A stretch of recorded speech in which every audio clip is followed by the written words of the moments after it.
Hi, I'm Rob Blake. I'm an audio lead here at BioWare, working on the Mass Effect franchise. I'm going to show you some of the processes that we went through for the Legion character from ME2, who may or may not be returning. When we get to the processing stage, a lot of the lines have already been written and the character's been fleshed out. So I'll work with the writers to find out what the actual what the feel of each character should be and how that should affect the processing, and the VO director will obviously work with them and with myself as well, and we'll all trying to steer this character towards a certain feel.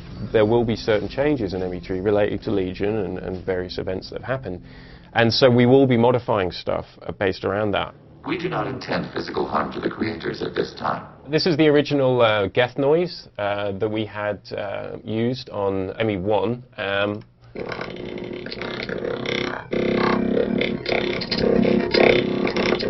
So it's a bunch of crazy, clicky, sort of granular type noises, and we had this difficult challenge of, how are we going to turn that into something that speaks, that you can hear it, because it's just crazy noise. And so I tried originally sort of morphing this with a synthetic voice.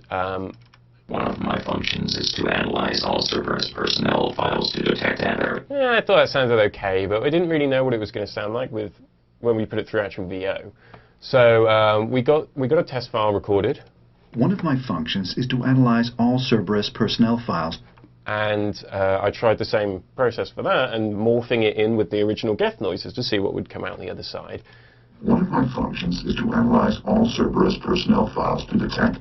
It kind of sounds a bit mushy, do you know what I mean? It sort of loses a lot of its clicky character and some of the interesting intonations that you get from that kind of original Geth noise. So I went through a whole bunch of other processing, and we do this with all our characters. So we have this long process of changing all these different sounds and trying out different effects and stuff to try and come up with something that sounds really cool. So I went through a whole bunch of different effects, like one of my functions is to analyze the old classic flat vocoder. It sounds really robotic. But the problem that we had there is that I was talking to Casey about this, and he was very adamant that he wanted it to retain a sort of humanity kind of aspect to it. It would sound like it was still portraying emotion and a lot of character. So that was a little bit too flat. So I was trying out some other stuff to try and retain the original intonations from the original VO file. For example, one of my functions is to analyze all Cerberus personnel files to detect. That's a frequency shifter where it non-linearly kind of adapts the frequency of what someone's saying.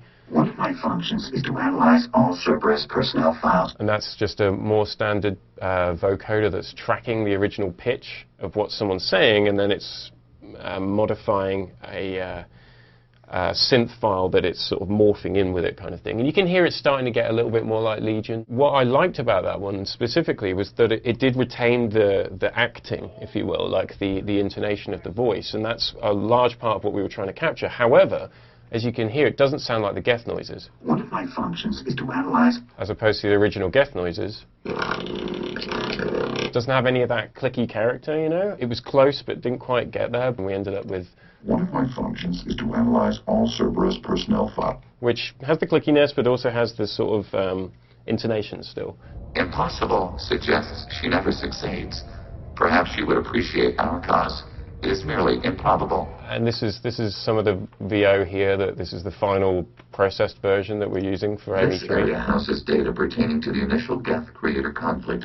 Anyway, I probably shouldn't play too much because it might have spoilers in it. But so that's the sort of process that we go through with a lot of our VO stuff. It's a long, arduous process of lots of messing around with different types of VO and stuff. And often with such a large universe, we're trying to not just make something that sounds cool, but make something that fits within the universe of Mass Effect, which is this really big, broad, and complicated animal.